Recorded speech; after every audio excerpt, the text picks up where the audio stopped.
Hello everyone. I am on my way out of Griffith Park right now. And I went up to the observatory a little earlier. And I'm practicing sitting down right now, going through these roads. Occasionally I'll stand up when there's a big bump or if I just need to stretch my legs. But I'm trying to get more practice sitting down. The big tour is next month. And it's going to be in the local area, and I was told I should be able to do most of the rides with the links, which I feel frustrated by that. Like, I feel frustrated that I can't do all the rides with it. There's just not enough range.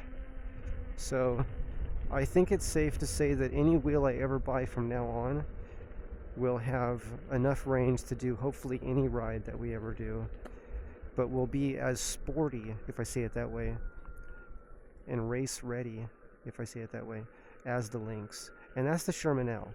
I'd like to see the Sherman L with a 6,000 watt hour capacity battery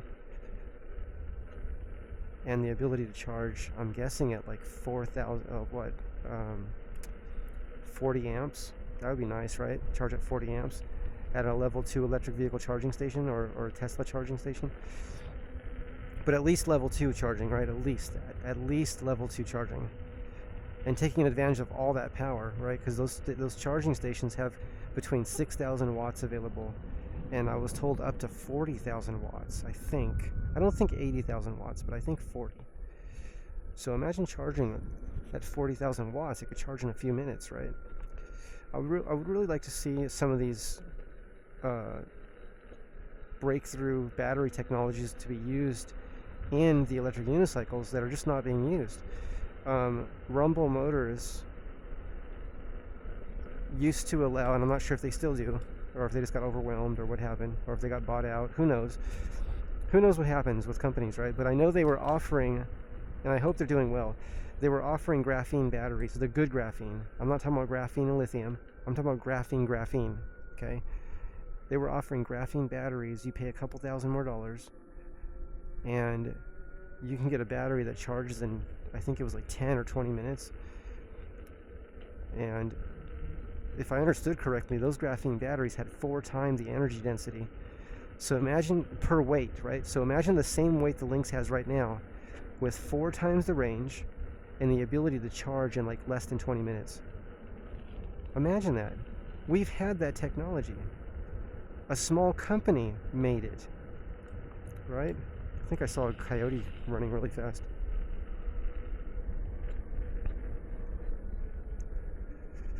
So I think those gentlemen did the research and they said, let's just do this ourselves. And they did it. And they tested it. They showed you, them testing it. I wrote them and they said that they could make batteries and, let them know what size I need and what dimensions. And I think I just asked so many questions, and then I started making videos about what they're doing, and they may have just become overwhelmed. I don't know what happened. At some point they stopped writing me though, and I don't know if that's just because they got so busy or what. But what happened? I mean, I take responsibility for that. They were saying let them know. They were asking me very specific questions. That's a deer, and I was like,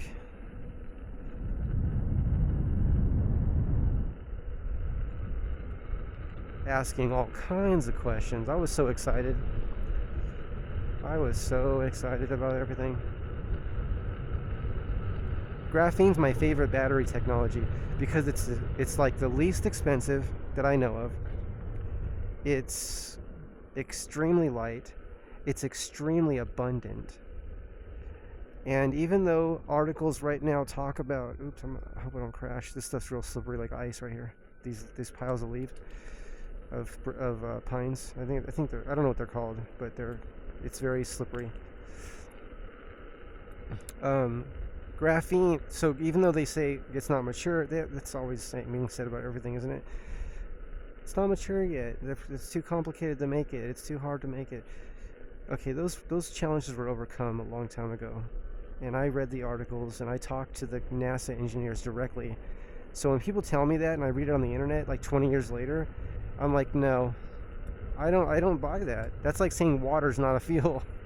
Water is more of a fuel than gasoline is. You want proof of that? Look up carbon. Now, someone can twist this. They call it putting a spin on it. Someone can twist this to sound like carbon is needed, right? Oh, like you could say, oh, the bond, it bonds the oxygen and the hydrogen, and it has to be there. Like, you don't have gasoline without that.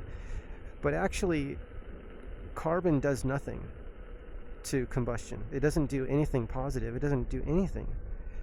I was taught that by chemists, okay, very high level, intelligent chemists, said to me when I was running a water field technology system on my Honda Insight. They said, you know, of course water's a fuel, right? Because all you're using is the hydrogen, and to make hydrogen burn is you need oxygen, and water has both. It has the oxygen and the hydrogen. And then, oh, but how much energy does it take to separate the water molecule, right? That's what we'll be asked to focus on, that how much energy it takes, right? But how much energy does it take, and how much water does it take to process gasoline from oil? How much energy does it use? How much water does it use? It's like so much. So actually it takes much less energy to separate the water molecule compared to the energy it takes to turn oil into a fuel that we put in our cars and run the engine with, right? It's much less energy than that. So, and a lot of people have experimented with like different ways to disassociate the water molecule to help make it more efficient, like radio frequencies of various kinds and types, and using even reducing pressure. There was one experimenter that reduced the pressure to, I forgot what he lowered the pressure to, but he made the cell, how did he do this? He was using some kind of pump, right? So he'd put some kind of pump that would not ignite, right, when it's pumping. It has to be a special pump that will not cause static electricity or ignition of the hydrogen.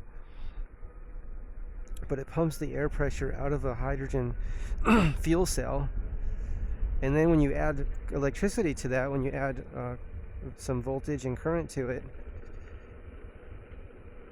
it's like producing extremely efficiently, and it takes very little energy to disassociate the water molecule when you have reduced atmospheric pressure, right? When you lower that pressure down. So if we could just keep that pressure low with some kind of pump system that fed those gases into the combustion chamber, into the intake manifold, that could help increase combustion efficiency, even if we're still running on gasoline, right? And if you go to waterpoweredcar.com, at least the last time I checked, which was a while ago, a lot of people have run their engines on just the water, the hydrogen from water, and it seems like there's not been any complications as long as they don't sell any products. Like if you just do it for yourself, and you can even share how you did it. But if you start sharing, if you start making products, then people are going to want to buy the product, and then you have to make sure you're not violating someone else's patent, and it gets complicated, right?